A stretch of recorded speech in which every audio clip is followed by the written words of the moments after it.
Co, le débrief de la tech. Un petit débrief de l'actu tech concentré sur la cybersécurité avec trois belles boîtes que je reçois ce soir dans Tech Co et que je vais vous présenter tout de suite. Jacques Delarivière est avec nous. Bonsoir Jacques. Bonsoir François. PDG, cofondateur de Gatewatcher. Alors vous vous dites qu'est-ce qu'il fait chez Gatewatcher? On va tout vous expliquer dans un instant. Ne brûlons pas les étapes. À côté de vous Jacques, c'est Eric Fourier. Bonsoir Eric. Vous êtes le PDG cofondateur de GitGuardian, c'est comme ça qu'on prononce? C'est comme ça qu'on prononce. Parfait. Et Théo Plantier, juste en face de nous. Vous êtes le cofondateur d'Oversock. Bonsoir Théo. Alors bien sûr, on va découvrir ce que vous faites, mais on va pouvoir aussi peut-être réagir à toute l'actualité de la cybersécurité du moment, avec encore des attaques là récemment. Vous avez peut-être suivi, entre autres, alors il y a eu, je crois, des hôpitaux, mais encore cet aéroport, l'aéroport de Montpellier, qui a été visé par une cyberattaque ce week-end. Alors ça n'a pas totalement paralysé l'aéroport, visiblement, mais il y a eu des retards. Enfin bref, on se demande, un lieu aussi sensible qu'un aéroport, comment peut-il être aussi fragilisé face à une cyberattaque? On en parlera peut-être tout à l'heure, mais pour commencer, Théo, j'aimerais bien que vous nous présentiez Oversock.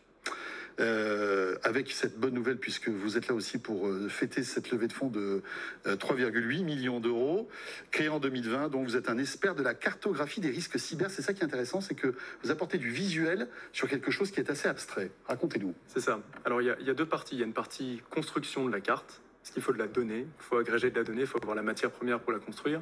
Et il y a une deuxième partie, matérialisation. Être capable de mettre tous les experts pendant une crise autour du même médium commun de collaboration pour comprendre ce qui se passe. En fait, il y a trois problèmes auxquels Oversock répond. Le premier, c'est un manque d'experts. Ça, vous le savez, on en parle souvent, qui passent 50% de leur temps en moyenne à consolider de la donnée à la main. C'est de la manutention, je prends la donnée, je la mets à un endroit. Donc ça, c'est une perte crasse finalement pour des experts qui sont rares. Première chose. L'IA n'est pas encore là?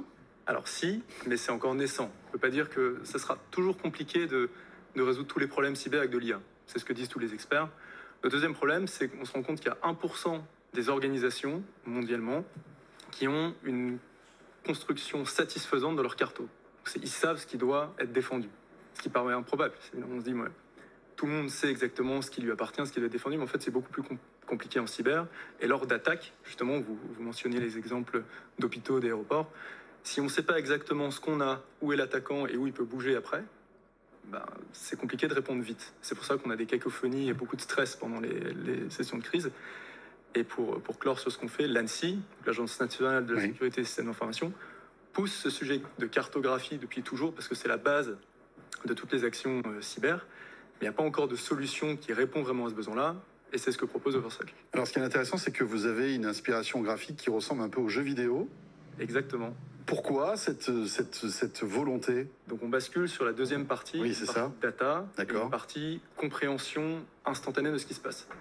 Si vous deviez m'expliquer l'état du trafic routier de la ville de Paris, vous me sortiez un tableur ou un dashboard, ce serait pas... je vous dirais c'est la pagaille partout. Voilà, c'est ça. vous allez me montrer une carte et instantanément je vais comprendre et on pourrait être à 10 autour de la carte de Paris et se dire, vous voyez, c'est là qu'il y a un problème et voilà qu'on va se coordonner. C'est-à-dire qu'il y a une lisibilité instantanée de la carte. C'est ça. C'est ce que vous voulez faire avec Oversock, exactement. Et c'est ce que font les militaires sur tous les conflits. Il y a toujours une carte et les gens se rassemblent. Donc deux parties d'Oversock, une partie data et une partie représentation en utilisant des moteurs qu'on ne voit pas aujourd'hui en cybersécurité. Alors justement, cette carte-là, qu'est-ce qu'elle représente? Expliquez-nous. Elle représente ce qui doit être défendu, ce qui a de la valeur. Donc c'est des machines physiques, des utilisateurs comme vous et moi, des applications. Donc vous allez modeler des machines, des humains, enfin des salariés, j'imagine, des postes. Des collaborateurs, exactement. Ouais. Et les outils qu'ils utilisent, qui sont installés sur ces machines. C'est les trois vecteurs de la cartographie. Donc là, encore une fois, on cite l'ANSSI, finalement, qui a théorisé tout ce sujet-là. Et donc nous, notre boulot, c'est d'aller chercher parmi les 20, 25, 30 outils différents, si ce n'est plus, qui sont utilisés dans les organisations. On prend la donnée de ces 30 outils, on la met en un endroit, donc on est capable d'agréger ces sources-là et de le représenter clairement pour prendre des actions, pour créer des tickets, lancer des alertes, consommer de la donnée d'autres outils. Et on va voir justement comment l'écosystème français peut collaborer parce qu'on a des spécialistes dans plein de domaines. Nous, on va consommer ces données-là pour représenter une vue claire. On ne fait pas tout. On ne fait pas toute la partie alerting. Il y a beaucoup de détections qu'on ne fait pas. Mais l'enjeu, c'est vraiment d'agréger, de consolider pour gagner du temps et ne plus faire ça manuellement. Vous en êtes où? C'est-à-dire qu'aujourd'hui, ces maps, vous les déployez en entreprise, c'est encore des prototypes. Expliquez-nous un petit peu dans quel Alors, degré de progression vous êtes. on lève des fonds justement parce qu'on a trouvé quelque chose sur lequel accélérer. On a gagné des prix l'année dernière avec des grands corpos et du régalien, donc le ministère des Armées, l'Agence Innovation Défense, la Direction Générale de l'Armement. Donc on sentait une appétence déjà l'année dernière. Dans le privé, c'est la même chose parce que finalement, les outils pour se défendre sont les mêmes. Donc le besoin de cartographie est le même. Il est différent en termes d'intensité et de risque, c'est-à-dire que les banques, les assureurs vont se protéger plus vite que d'autres industries qui ont moins ce besoin cyber-là, mais on sent que comme tout le monde est de plus en plus attaqué, c'est un besoin. Donc on en est là, on est une vingtaine de personnes, on est basé à Lille, et l'idée c'est justement de multiplier par 2 la taille de l'équipe d'ici l'année à venir. On a discuté avec les collègues justement des stratégies pour aller vendre à l'étranger rapidement, pour ne pas rester en France, qui est une stratégie que nos collègues américains.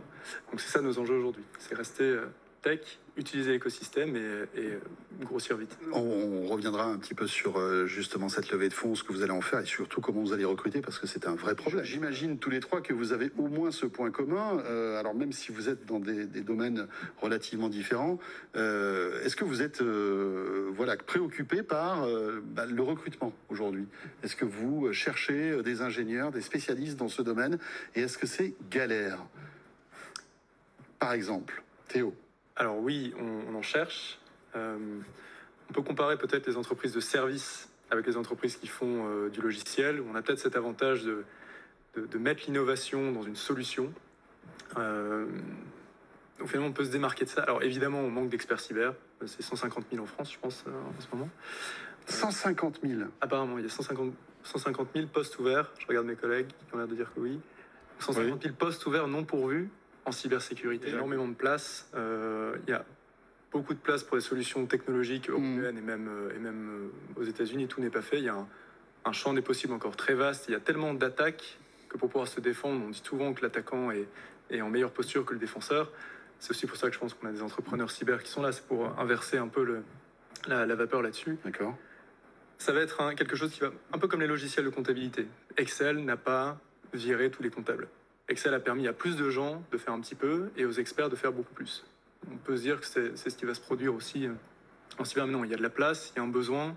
Et c'est aussi une façon d'allier des métiers très techniques où les ingénieurs choisissent aussi les entreprises qui utilisent les dernières technos et parce qu'ils aiment créer, avec le sens et l'importance de bosser dans une boîte qui a un intérêt de service public.